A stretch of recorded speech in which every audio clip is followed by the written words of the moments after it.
going on, everybody? It's your buddy, it's your pal Spaz Phoenix, the YWC reality check, and you do, in fact, see my pretty sexy face, so you know I am, in fact, alone. Gonna talk to you guys about a WWE pay-per-view that's coming up, which I don't do very often. I think the last WWE pay-per-view I previewed was WrestleMania, just because we were going into the weird, empty WrestleMania in the PC and all that sort of thing. Sorry, I'm out of breath. I'm doing this in the morning, which I don't usually do, so I'm kind of trying to keep my voice down, not wake up other people, and I don't think I've ever previewed a pay-per-view on the day before it's actually happened. I usually do it on the Thursday. I've usually got awesome co-hosts. Shout out to Guapo, shout out to Kristen, shout out to Jake DeMarco, and all that sort of thing. But I'm going to try to do this one on my own because, not because this is going to be a fantastic pay-per-view, but because this is a pay-per-view that I can look at and say, you know, main roster WWE is pretty shit. That's why I don't focus on it a whole lot. But there's a lot of stuff that's either interesting going into this pay-per-view because of who's involved, or interesting because of the conversations that it allows us to have, or interesting because it allows me to talk about other things, quite frankly. So I don't have a co-host. It's just me. You're stuck with me. If you don't want to look at me because I'm still wiping the sleep out of my eyes on Saturday morning, it's fine. Find me in an audio platform. Find me on, you know, Stitcher, Spotify, iTunes, all those sorts of things by searching Spaz Phoenix Podcast. If you are listening there and you want to see what I look like first thing in the morning, come find me on YouTube at Spaz Phoenix. Find me on Twitter at Spaz Phoenix and at Spaz Phoenix1. Find me on Instagram at Spaz Phoenix, and look for the Spaz Phoenix Facebook group on Facebook. Spaz Phoenix Podcast Facebook group. There we go. It's tired in here. Don't even have the right hat on. Like, it's all weird. It's all going wrong today, isn't it? But like I say, the show this Saturday, this Sunday rather, I'm not going to blow smoke up anybody's ass. I don't think this show is going to blow anybody away. I really don't. But on the other hand, there is a lot of interest. Like I say, there's a lot of interesting stuff going into it. If nothing else, I mean, you guys know I'm partial to NXT. That's why I spend most of my time talking about it. But if nothing else, this draws the big, huge line between how shit Raw is and how good SmackDown is getting, because you can pretty much draw a line down the center of, like, what matches are we actually interested in seeing. You know, I try to go from, like, the blah matches. You just get sound effects because I'm tired. It's fine. From those matches to the ones that I'm actually interested in. So obviously we're going to start in the tag team division. And yes, let's just say it one more time for the AEW fans listening in the back. WWE's tag team division is in the shitter, not only because they don't have any tag teams, but because the few tag teams they do have, they're serially splitting tag team. All the tag teams are splitting up. It's fine. But one team that's not splitting up, one team that's still a lot of fun, as long as one of their girlfriends stays out of the mix, is the Street Profits. And they're still the Raw Tag Team Champions. They're going up against Andrade and Angel Garza again. I mean, I know when me and Jake talked about NXT a little while ago, and we always used to say, oh, you know, Keith Lee versus Dominik Dijakovic, or T-Bar, as he's known now. And we're getting that match again, but we're getting this match again, and I get that. It does get a little bit of a pass from me because all four guys in the ring are amazing.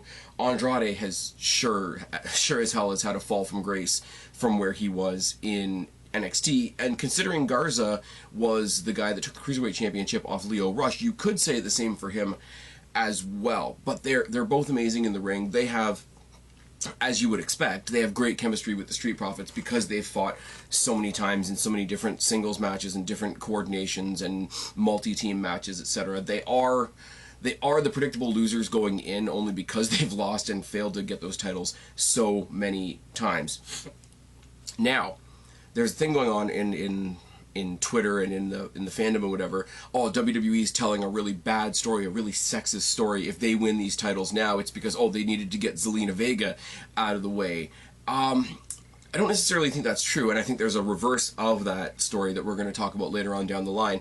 But I think it's just, in general, a matter of getting rid of distractions. I mean, obviously, Angel Garza is doing this Lothario character. For a while there, they had that chick from The Bachelor on the show, and he was just constantly trying to get her attention, and Zelina Vega and Andrade were trying to, you know, snap him out of it, get him back on task and whatever, and the ego took over. But both of them, if you remember the early days of this tag team, both of them were equally trying to impress Zelina Vega. So I don't think necessarily she was the problem, and I don't think that's the story being told, which is what's leading everybody to say that it's sexist.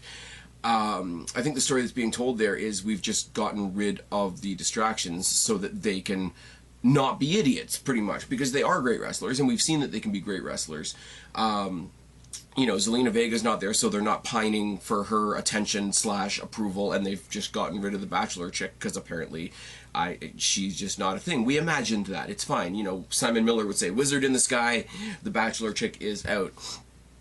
So, not so much, Zelina Vega was the problem and now we got rid of her, but Zelina Vega was the distraction that they made her into, and now they can get down to business, and I think that's really good. And obviously, I like both these guys. They're both cocky-ass heel characters, and they both like absolutely swim in arrogance, and I love characters like that. I really do.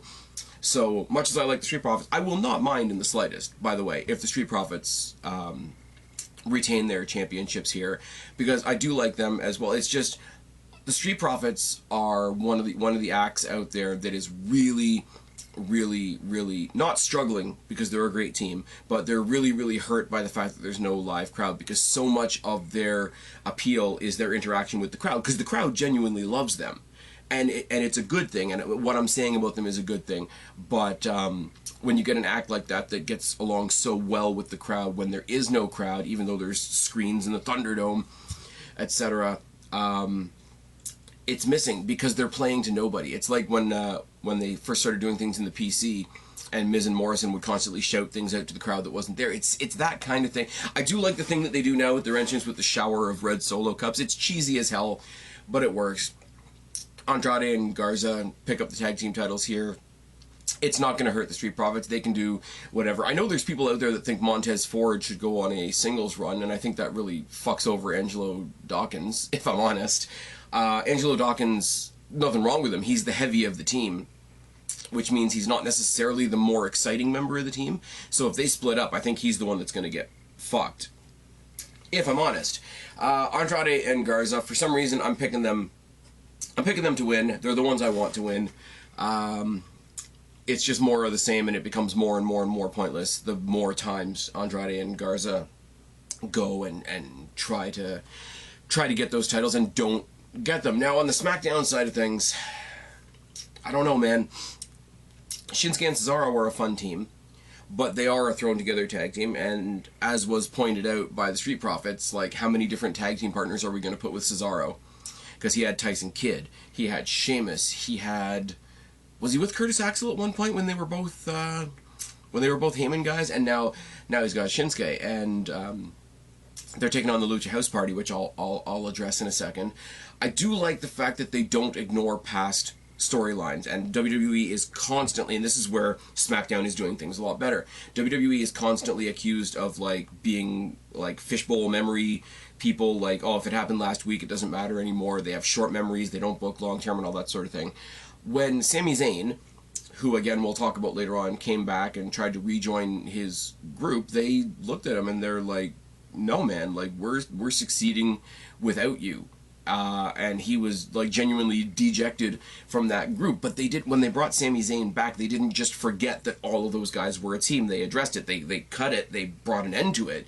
But they did address it when Sami Zayn came back, and and they were like, no, why would we need you? You're the fake Intercontinental Champion. We're the actual SmackDown Tag Team Champions. Why would we need you? And if you're Shinsuke and Cesaro in a division that doesn't have much competition, let's be real, you wouldn't really think that you need any help. But they're taking on the Lucha House Party, and this is where my interest goes off a cliff. The Lucha House Party are all good enough. Kalisto, awesome on his own. I think it was a little bit much when they put the U.S. title on him, I'm not going to lie. The other two were in the Cruiserweight Classic, and they've all been in the Cruiserweight division at some degree. I mean, there was a point where they were featured heavily on 205 Live, but then again, nobody watches 205 Live. And they're sowing dissension in the ranks because Kalisto just came back and he's been gone for a while. And the whole being gone for a while thing I'm gonna talk about when we talk about Sami Zayn. But they're not getting along out of nowhere. They're gonna split up the Lucha House Party, and I'm sorry, all that's really gonna do is lead us to a bunch of Lucha House Party triple threats, which I'm sure will be great, but will run out their course pretty quickly because I don't see any of them any of them, whether it's Grand Metalik, Lince Dorado, or Kalisto, having not necessarily a convincing story with anybody else, but a storyline that I'm going to care about, because it's a little bit of New Day syndrome, but worse. How long is it going to take for me to take any of these guys seriously? They're coming up with noisemakers and piñatas and that, oh, we're just happy to be here feeling. They're going to have to do a lot to work against that, or one or a couple of them is going to have to be repackaged and all that sort of thing. So this is going to facilitate them breaking up, and I can see it from a mile off. And shrug. I should say as well, when we talk about the Raw titles, how did Andrade and Garza get this shot? They were fighting each other, but they won a tag team title shot by beating Rollins and Murphy, who are fighting each other, and Humberto and Dominic Mysterio, which is just, Dominic Mysterio is on TV. Nothing against him, let me be clear. He's on TV way too much for as new as he is, and Humberto, who is great, is not on TV enough for me to give a shit. So 3 teams that were falling apart or shouldn't have worked in the first place, and like they were the least smelly turd in the punch bowl. Like it's not a good way to set up a title shot, is it? And Lucha House Party, I don't know why. I cannot recall why they got this title shot, other than they happen to be there. Now, speaking of things we've seen 100 times before, Lashley versus Apollo for the U.S. Championship. Now, first of all, the U.S. title. How can I say this? It seems like only certain superstars matter when it comes to the U.S. Championship, doesn't it? But anyways, I don't really know what to say, because Lashley's a big, powerful, athletic guy. Apollo's a big, powerful, athletic guy. We've seen versions of this match 100 times. I don't really want to talk about the match, because I think Lashley's going to retain. There's no reason for them to put it back on Apollo. They tried and nobody cared. What it does do is it allows me to expand out and talk about some other things. First of all, the Hurt Business is awesome. I've always liked MVP. I've always liked Cedric Alexander, who's like the newest member to that group. I've never really given a shit about Lashley, and in his first run in WWE, I thought they didn't use Shelton Benjamin nearly enough. Collectively, these guys have got some kind of chemistry, some kind of force. They portray themselves as a force on television, as a collective unit. Individually, I don't give a shit about any of them. MVP is awesome because he's great on the mic. He's great for like the stage he's at in life. To still be able to do what he's doing is great, when obviously other people in the business definitely can't do what he's doing now. He's great in the sense that he's using what credibility he has to put everybody around him over, both his partners and his opponents, which I think is not only great but commendable on his part. It's a really good group, and it's to the point now where, coming up on Survivor Series in a couple months, I wouldn't mind seeing the Undisputed Era versus the Hurt Business as an exhibition match. I would be way more interested in that than when we got Worlds Collide, when it was Undisputed Era versus Imperium. I'm not going to lie. It's because they've been put out like that. I would love to see the promos between MVP and Adam Cole, for example. I would love to see a high-flying sort of... We've seen what Roderick Strong and Cedric Alexander can do in a couple of like crossover shows that they were on.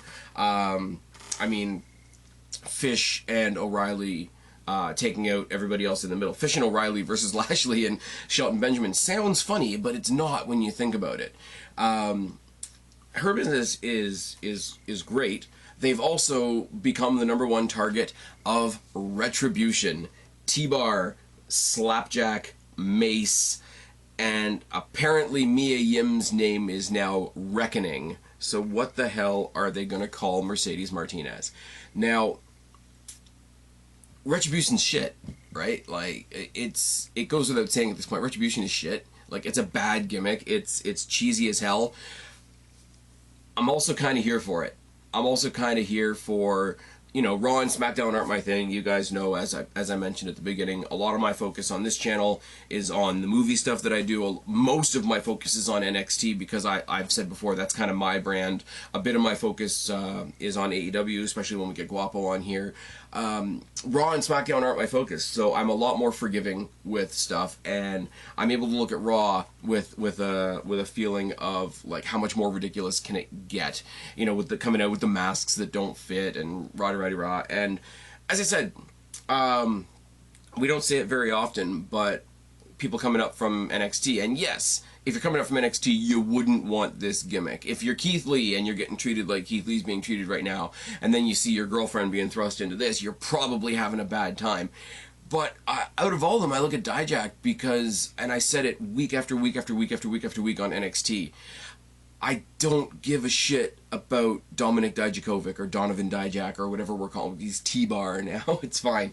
But I would rather, if they're not going to make me give a shit about him properly on NXT, I would love to at least get some entertainment out of him in the context of, oh my god, how much worse is this going to get? Like, morbid, like, driving by the car crash type of interest. I'll do that.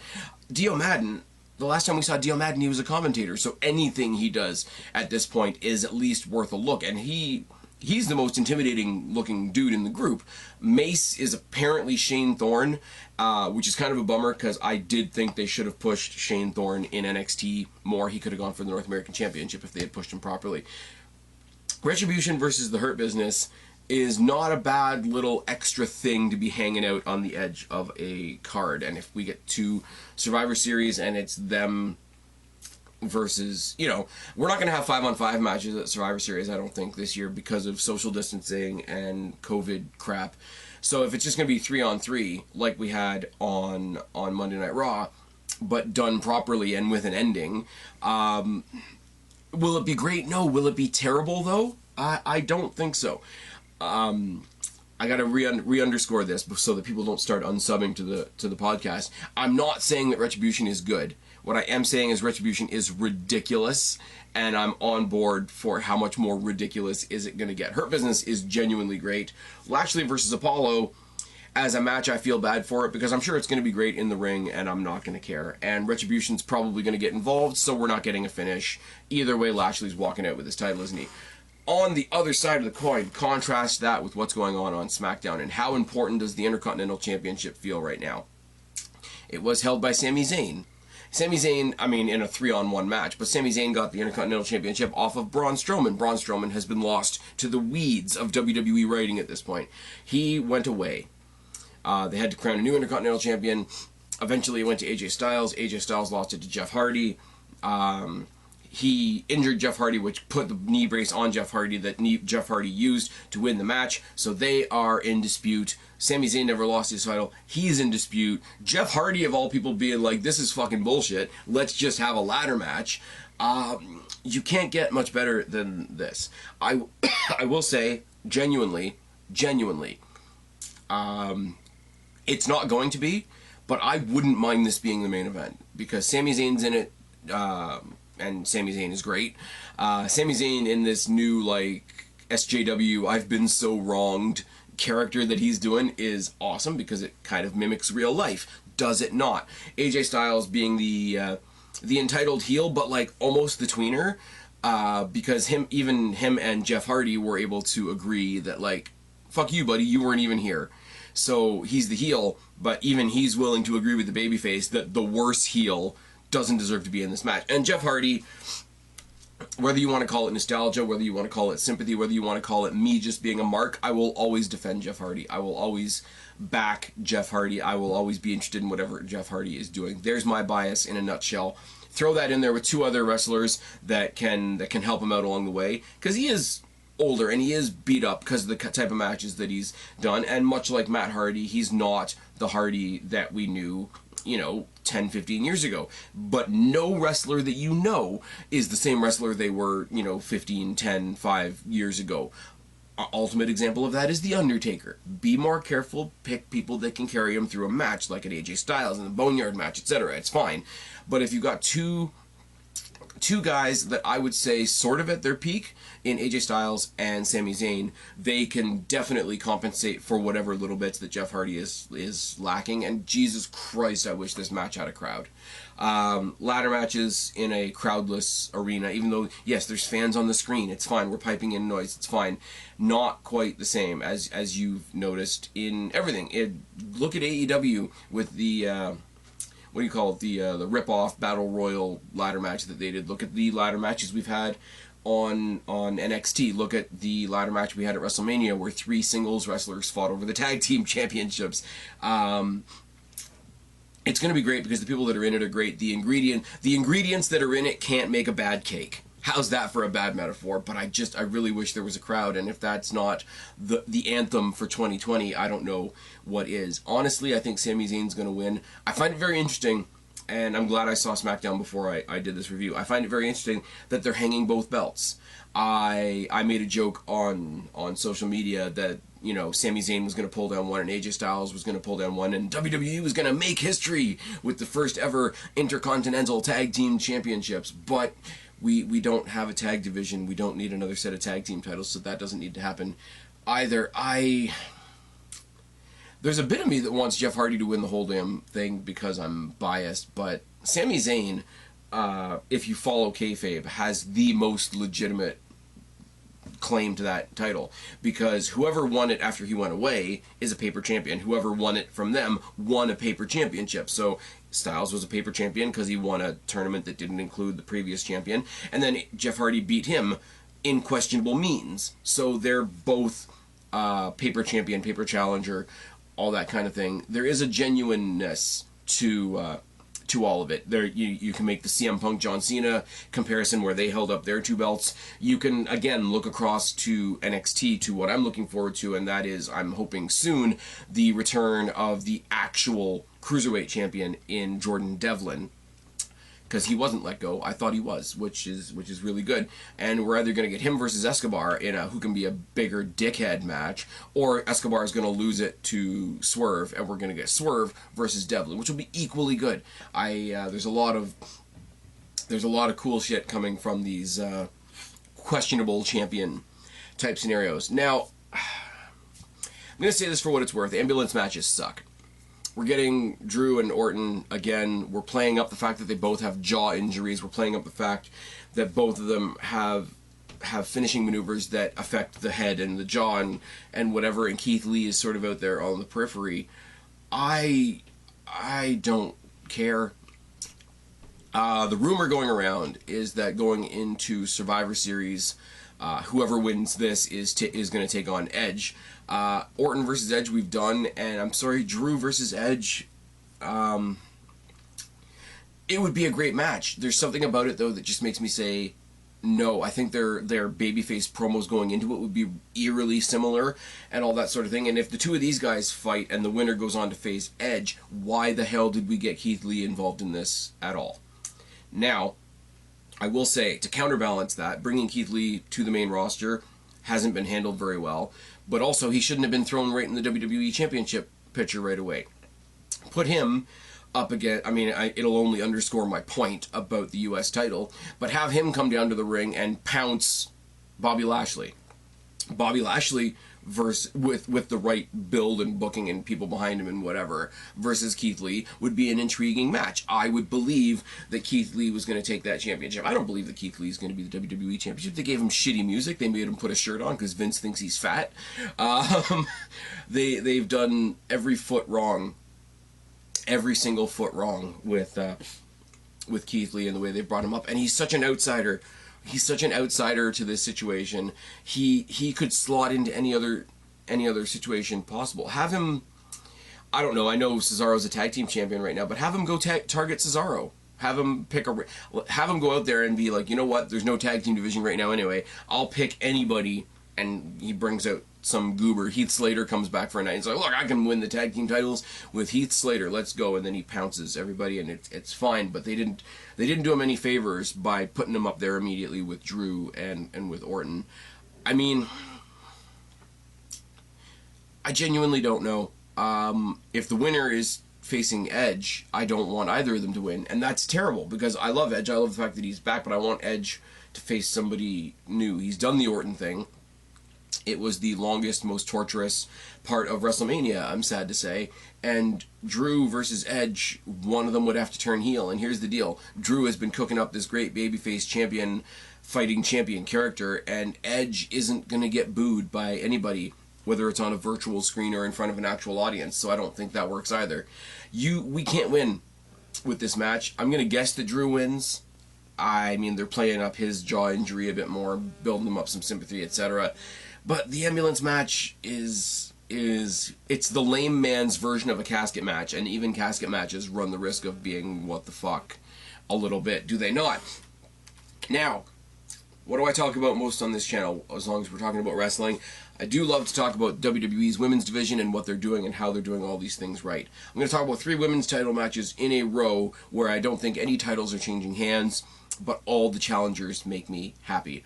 All the challengers are people that are either sort of written off as possibilities or, in some cases, haven't had any exposure at all on a pay-per-view stage, and I think that's awesome. Do I think they're going to win? No, because there's way too many other things going on. But it is good. It is a baby step where I think we should already be running a marathon. Let's go for the women's tag team titles first. You'd be surprised to hear that I actually don't mind the team of Shayna Baszler and Nia Jax. Shayna Baszler's awesome. It's good. It's awesome to see her with any gold over her shoulder. It should be the Raw title, but whatever. Nia Jax as a tag team partner is only in the match for limited amounts of time, so A, limits her chance to hurt anybody, and B, she just has to come in and act like the heavy, not carry the weight of a whole interesting match. And I think that's, if you have to use her, if you absolutely feel the need to put Nia Jax on your TV screen as part of your wrestling show, that's an okay spot for her to be in. She is just playing she is playing the Diesel to Shayna Baszler's Shawn Michaels. And there's a sentence I never thought you would hear me say in a million years. They're taking on the Riot Squad, and I fucking love her. I love Ruby Riot specifically because she's another one like Nikki Cross, like Alexa Bliss. She was brought up to the main roster before she ever had a proper crack at that women's tag team, or that women's NXT championship. And I will always begrudge NXT for letting go of their women to the main roster before they get that title, because Alexa Bliss isn't going back to NXT to get a title shot. Nikki Cross isn't going back to NXT to get a women's title shot, and neither is Ruby Riott. Liv Morgan's a little bit different. I wouldn't have seen her as champion anyway. She fits a tag team division more, and that doesn't mean that I don't like her, because I do. It's just different people fit in different spots. Kofi Kingston fans need to realize that a lot. But they're good, they're fun, they're friends. They've done the whole break up and reconcile and all that sort of thing now. They plowed through that story, and I won't pretend that story was any good at all, but you can tell that they're genuinely friends. You can tell that they're missing, because they do drop little hints every now and then about Sarah Logan, who was the third member of their team, who's not in the WWE anymore, but she's off having a baby and hunting things. So congratulations to her and what's his name, Eric from the Viking Raiders.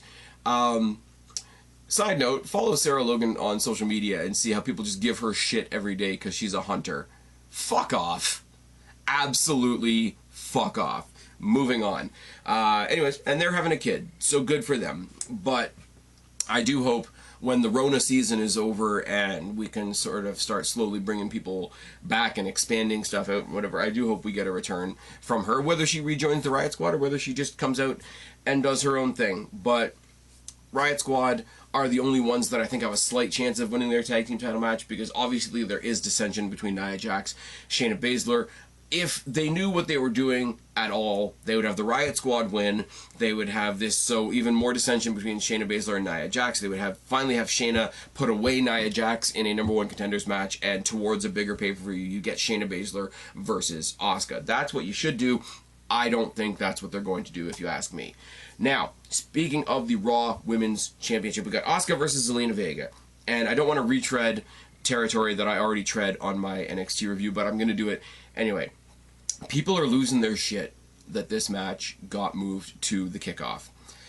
Normally, I would agree with you. You guys know my big thing in NXT right now is if you put a cruiserweight championship match on a takeover, which I hope they are doing next weekend. We can talk about that when we talk about it. Don't put it on the kickoff, because that title lived on the kickoff when it was the purple grapefruit roll-up Raw SmackDown title. It's very, very different here. If you see how well, even if you don't like all the characters, if you see how well the women's division in general is held, from having major feuds to being in major spotlights on pay-per-views to sometimes main eventing pay-per-views, from NXT to Raw to SmackDown, it doesn't have the same thing. This title being relegated to the kickoff one time in I don't know how long is not the same as the case that I make for the Cruiserweight belt. Because when I talk about the Cruiserweight Championship not being on the main card, I'm not even sitting here saying, oh, why'd you put Santos Escobar on the kickoff? I'm not even saying, oh, why'd you put Swerve on the kickoff? I'm saying that title needs to be shown as a pay-per-view worthy thing at least once. If they do it once, I'll get off the hump, and if they put it on the kickoff the next time, I'll be fine. Because okay, you did it once. The last time they made that title part of a real show was at Worlds Collide, when Jordan Devlin won it from, who was in that match? Because it was Swerve, it was Garza, it was obviously Devlin, and it was Travis Banks, the only Banks in WWE that matters. Oh yes.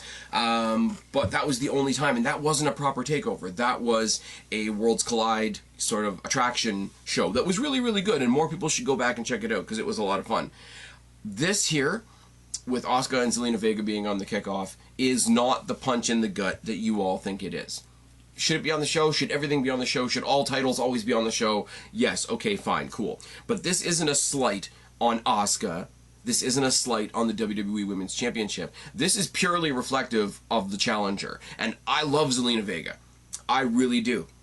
Go back, I've said this for a while now, go back to Worlds Collide when it was a little mini event, when she had her triple threat match with Piper Niven and Bianca Belair. Piper Niven, who's also awesome, who I talked about in my NXT UK review this week that you guys are going to see on Monday, and Bianca Belair, who's also there. Zelina Vega is better than anybody gives her credit for. Is she a polished, finished item? Absolutely not. But in the storyline, in the current context that we're in, she's getting a title shot that she doesn't really deserve, and she's outed herself as an actual in-ring competitor for about 2 weeks. That is what is reflected in her title match being on the kickoff, because it's not going to be anything. She's going to get in there, Asuka's going to carry her a little bit, she's going to show a little bit about what she can do, and then she's going to be knocked down to the bottom of the division and work her way up again. That's how I would do it. That's how I think WWE is going to do it. This being on the kickoff, it makes more sense than anything else, is what I'll say. The Raw... Okay. I'm gonna change my mind in mid-thought here. You could have put either tag team title on the kickoff. I'll give you that. But this is not reflective of Asuka. This is not reflective of the women's division as a whole. This is not reflective of the Raw Women's Championship as a whole. This move is purely reflective of who the challenger is. And I'm going to say that I buy that, even though I like Zelina Vega. So take that for what you will. The match is going to be a lot of fun. We're going to see what Zelina Vega can do. And here's where I come to the opposite end of that argument we said about Andrade and Garza a little while ago. If it's wrong to say, oh, Andrade and Garza are suddenly good because they finally got that woman off their back, and this big sexist, diatribe that isn't actually happening, that people are making up, is it not the same to say that Zelina Vega got all those boys out of her way and finally got a women's title match? Nobody's going to tell that narrative, even though both of those narratives are happening simultaneously, and that's where the problem is in general society, on Twitter, and in the wrestling fandom in general, is you'll only ever make that one way. It's like arguing stupid matches between AEW and NXT. It's stupid to run somebody over with a tank, but it's absolutely awesome to go swimming in fake orange juice. It's that type of argument. No shot at Jericho. Jericho's fine. It's all good. And even Cassidy is all right, I suppose. Now, what's going to be the main event women's match on this card now? Whether that's the actual main event, I doubt. The most important and the most focus of the women's division is going to be put on the SmackDown Women's Championship. Obviously, with Bayley and Bayley and Nikki Cross. Nikki Cross like Zelina Vega, like the Riot Squad, are people that have hovered around these titles for a long time, either been a contender and never become a champion, or been in the corner of somebody that was a contender, or been in the corner of somebody that was a champion, or just sat out there on the periphery. But I love the way they've built this up this time. Nikki Cross, you know, standing up for herself, being a little bit more psycho, sort of distancing herself from the cutesy stuff that she was doing with Alexa Bliss while still being her friend, going back even more to the crazy Nikki Cross that we had in NXT. And I know, again, I'm going to say, I've even heard it from podcasts that I listen to, you know, that it's really played out that, oh, she's a woman, so she's crazy. No, they're not playing it off like she's a woman, so she's crazy. She's crazy, so she's crazy. And it worked, and she plays it really well. She plays off the crazy, like, off the hinges, you know, bouncing off the walls character in the ring better than she does on a mic. I will say, I love Nikki Cross. She's not always that great on the mic. In the ring, though, she's got all the facial expression and all the actions and all the body language of this crazy character that she's putting out, and she is played off of genuinely by people like Bliss, by people like Bayley, by the people that she's in the ring with, as being this crazy person where you do kind of flinch and you do kind of back up a second when you see her, no pun intended, spazzing out. There's a lot going into this. I mean, Sasha Banks is going to be involved in this, isn't she? Because of course she is, because she has to be involved in this. Also, because she's going to be in a show that I really like and probably ruin it. And do you know how she got on that show? I'm going to reenact to you how she got on there. Vince McMahon went to John Favreau and said, "Hey buddy, your name's John. You must be a good guy. I like guys named John. Check this one out. She sucks such good dick." And now they've got a good relationship between WWE and Lucasfilms. Why are we beeping? Why is this a thing? In all seriousness, I hate that she's going to be in The Mandalorian because I hate Sasha Banks. And I hate that Sasha Banks is going to loom over this match more than the champion or the challenger. That's fucking bullshit. If I'm wrong, call me out on it. If I'm wrong, at me on Twitter, at Spaz Phoenix or at Spaz Phoenix 1 or both. But Sasha Banks is going to be the looming over factor in all of this. And this is why you can't grow, you know, talk about, oh, WWE can't grow new talent. Okay, well, you did Asuka versus Zelina. Zelina's a new talent to the main roster. Well, she's not good enough for Asuka. Okay, well, fine. Bayley versus Cross. Well, Cross, you know, she doesn't matter because the real story is Banks. Well, Banks isn't in the match, so why don't you let the fucking match happen? That's what's going to happen. Also, Alexa Bliss is going to get involved in some way, shape, or form, not to take attention away from her friend or her opponent, but just to continue this Fiend thing that she's got going on. The absolute fucking, like, horror movie style possession shit that was going on last night's SmackDown. I don't care. It's like me liking Retribution. I love shit like this. It's like, you know, Undertaker on like zip cords flying up into the rafters with wings. I love shit like that. This whole Fiend possession thing with Alexa Bliss, yes, I'm biased because I do like the Fiend and I do like Alexa Bliss, and the two of them together work fucking amazing together. And the fact that she looks like the living embodiment of a Chucky doll at this point is fucking great. Is she gonna probably do something and cost her friend the title accidentally? Maybe. Is she gonna channel the Fiend and put the Sister Abigail on Bayley so the Cross can have the win? I would love to see that. I would love to see that. And everybody says, well, the championship has to stay on Bayley so that the championship can be involved in the Banks and Bayley match. I call bullshit on that. I really do. Because as much as I hate it, as much as I don't get it, as much as it's blown way out of proportion, the Bayley Banks thing, people are going to love whether there's a title involved or not. So why don't you share some of the focus around? I know Banks doesn't like that. Share some of the focus around. Let their match just be their match with the prestige that people think it has. And let, you know, this new psycho version of like Blister Abigail take on Nikki Cross for the title, and you've got two women's matches that you can now market for the next pay-per-view instead of one. It makes a fuck ton more sense, does it not? But yeah, so there's all kinds of outside shit going on here. Banks is gonna Banks, and I roll my eyes. The Bliss thing is a lot more intriguing, I'm not gonna lie. Bayley actually turning and putting the beat down on Sasha Banks was just good. It was one of those not all heroes wear capes moments, and the fact that she was going to do it again at the PC was even better. I'm not all of a sudden saying because you beat up Sasha Banks I like the character. I still think she's a bit try-hard. I think she's a bit try-hard in the heel role. I think she's very much doing the, this is what a heel sounds like. This is what a heel sounds like in her promos. But it is getting better. And the beatdown that she put on Sasha Banks was just so fucking good. And the built-in story here, and I think they've gotten around something really nicely, is, yes, Bayley has always defeated Nikki Cross, but Bayley has also always had Sasha Banks in her corner. So, yes, they've gotten around the fact that this is a repeat match by showing how different the dynamic is now. Bayley, ultimately, is the underdog in this match, even though she's the champion, because she's got to worry about her opponent. She's got to worry about the fact that her opponent has a possessed sidekick, and she's got to worry about her own ex-partner coming back to get revenge as well. So they won't play it up this way because Bayley's the heel, but if Bayley wins here, she's basically won a handicap match. And that is a story I don't think they're going to play out at all, which is really, really bad, because she's not doing perfect, but she's doing a lot of really good things. There's 3 people that I'm really intrigued by in this match, and the one looming over all of it is Sasha Banks, because they wrote her off with an injury so that she can go take another 6 months off, so that she can ruin an entirely other show, but yet she still needs to be looming over this match, and that's just a little bit sad, isn't it? Now, the main event, or what I'm going to say better be the main event, Roman Reigns versus Jey Uso. Now, Roman Reigns is heel.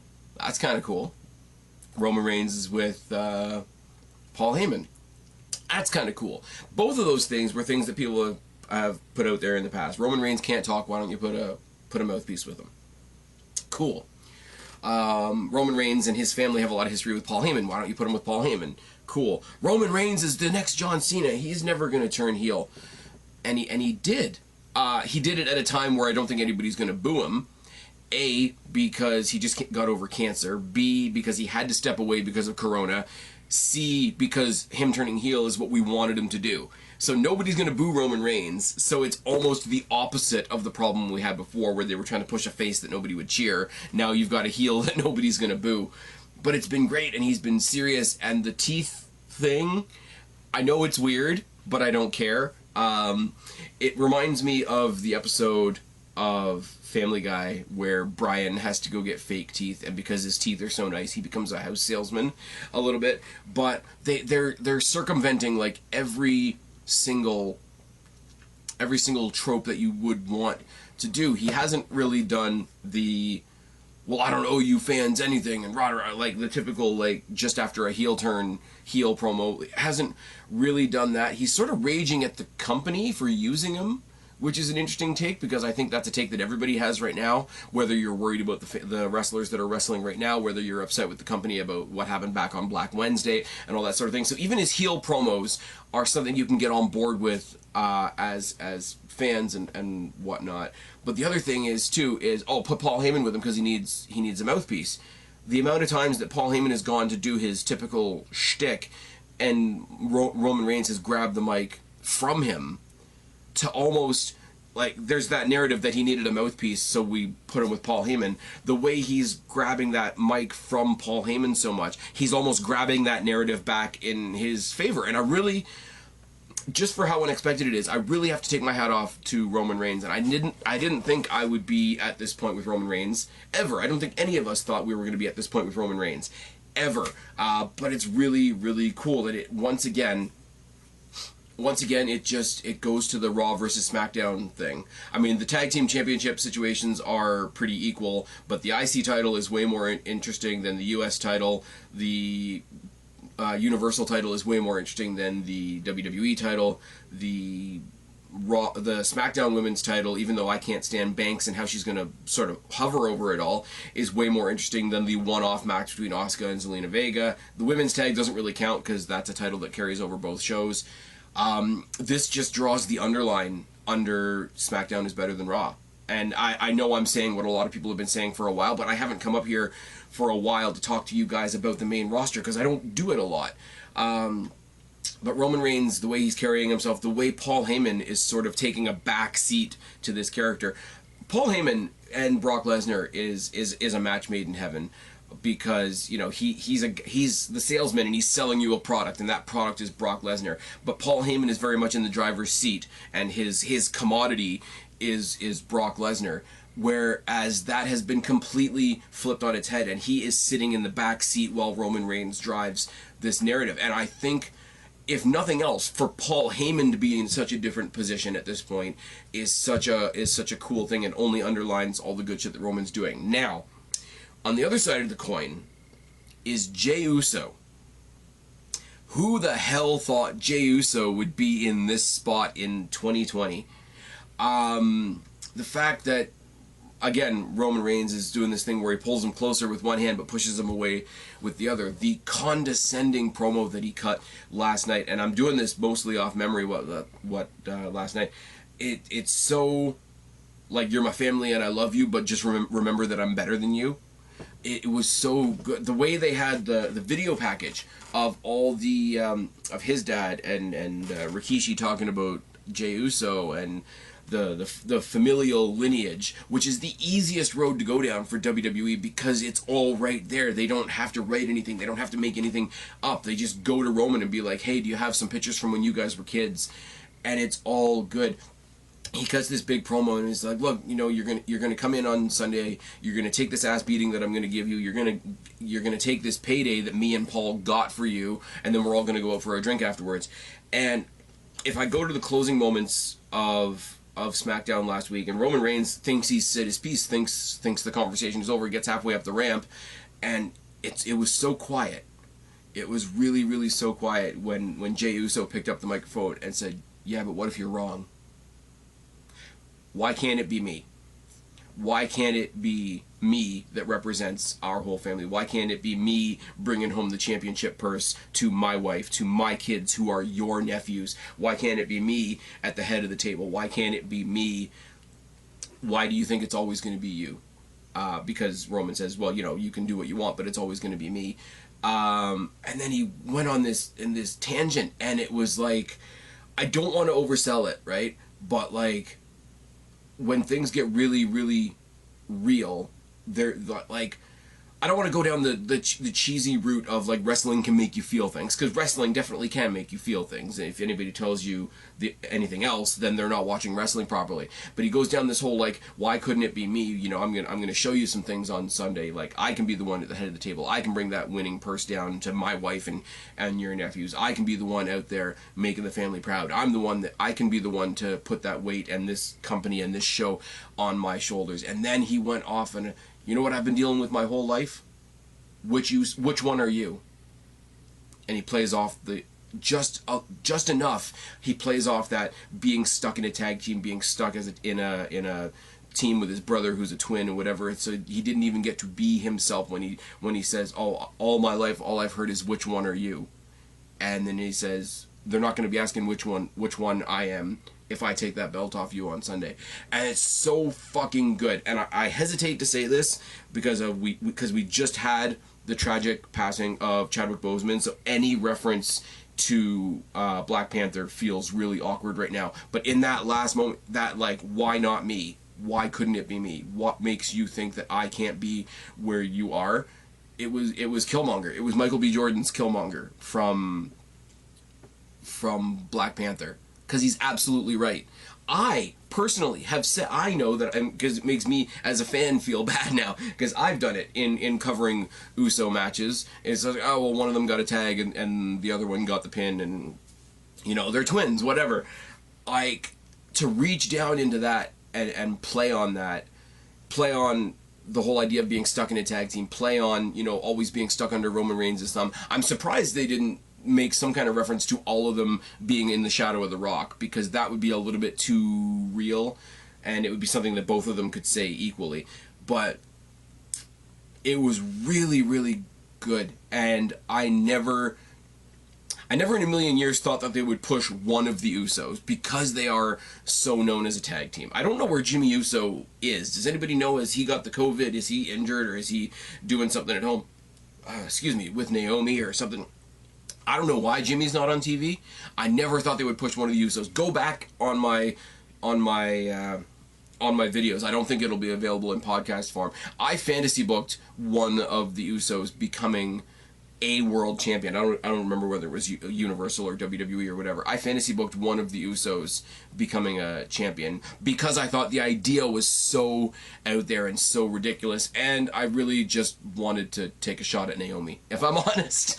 But I never thought that this would actually happen. I'm so happy that this is actually happening that there's a little bit of me that's going to be real sad if he doesn't win on Sunday, but at the same time, I know he's not going to win on Sunday. But the other side of the coin as well, where the credit has to equally go, is I never, ever thought that I would be this into a Roman Reigns world title match. Ever.